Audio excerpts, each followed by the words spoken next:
आपण संवेदी पद्धतीची हे वाल भाजून भाजी करणार आहोत. आपण वाल भिजवून मोड आणून नंतर भाजी करतो. आज आपण भाजी हे भाजून करणार आहोत. हे वाल घेतले, बटाटा घेतलाय, सफेद कांदा घेतलाय, इकडे लाल कांदा पण चालू शकतो, नारळ घेतलाय, कोथिंबीर घेतलाय, गूळ, फोडणीसाठी तेल घेतलंय, हिंग घेतलाय, मीठ. आणि हे पाणी आपण गरम करून याच्यात 10 ते 15 मिनिटं आपण हे भाजलेले वाल टाकणार. इकडे आपल्याला फोडणीसाठी जिरं, राई आणि हळद, काश्मीरी मिरची पावडर, संवेदी मसाला, धने पावडर आणि गरम मसाला हे सगळं आपल्याला टाकायचं आहे. तर आता आपण पहिले वाल भाजून घेऊ गॅसवर.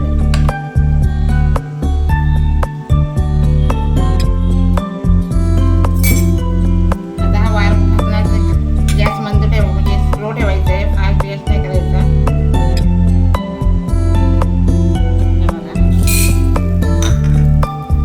दुकानातून वाल आणल्यानंतर थोडंसं पाण्यातून धुवून घ्यायचं. पावडर वगैरे लावलेली असते. माझ्या घरचे वाल आहेत त्यामुळे मी एका घेतली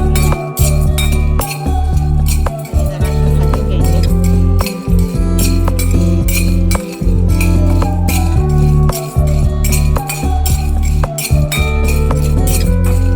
तुम्ही कडवे वाल पण घेऊ शकता, कडवे वाल पण घेऊ शकता. हे बघा, वाल पण काळे नाही करायचे, नाहीतर तुम्ही जास्त भाजला तर खालून वाल काळे होते. त्याप्रमाणे वाल भाजून घ्यायचे.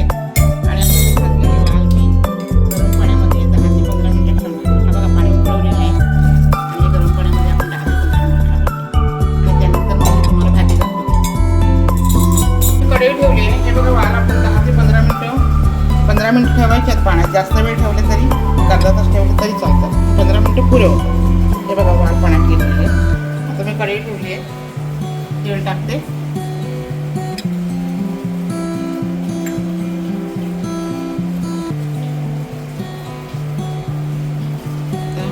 मोहरी, जिरं,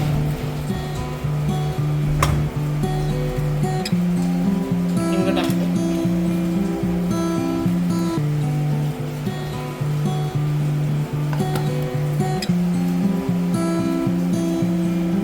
कढीपत्ता,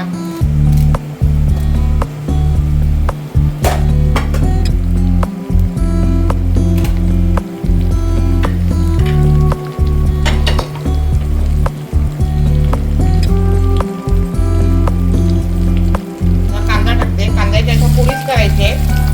कांदा मोकळा नाही करायचा आहे, पोळीच करायची आहे कांद्याच्या. बटाटा टाकते.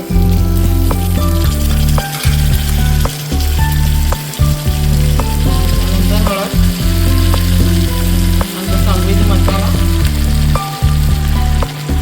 काश्मीरी मिरची पावडर, धने पावडर आणि गरम मसाला. हे चांगलं मिक्स करून घ्यायचं.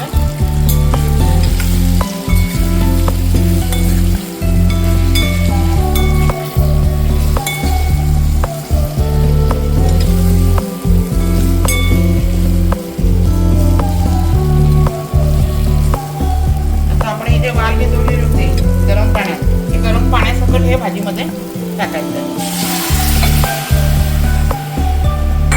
वाल भिजवताना पाणी थोडंच टाकायचं. आपल्याला हेच पाणी भाजीमध्ये टाकायचं.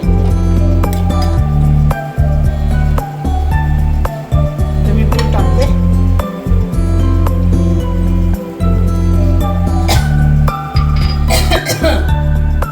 चवीनुसार मीठ टाकते.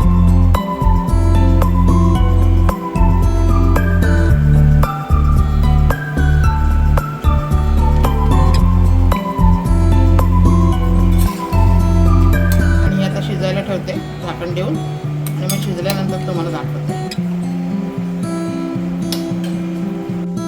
आता आपण बघूया वाल शिजलेत का आपले.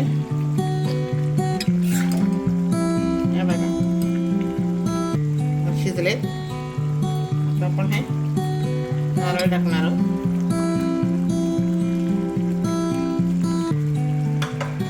कोथिंबीर.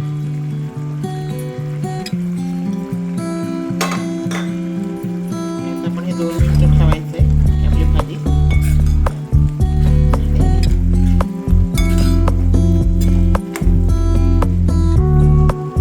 गॅसवर ठेवायचं. बघूया आपण नारळ टाकलं होतं.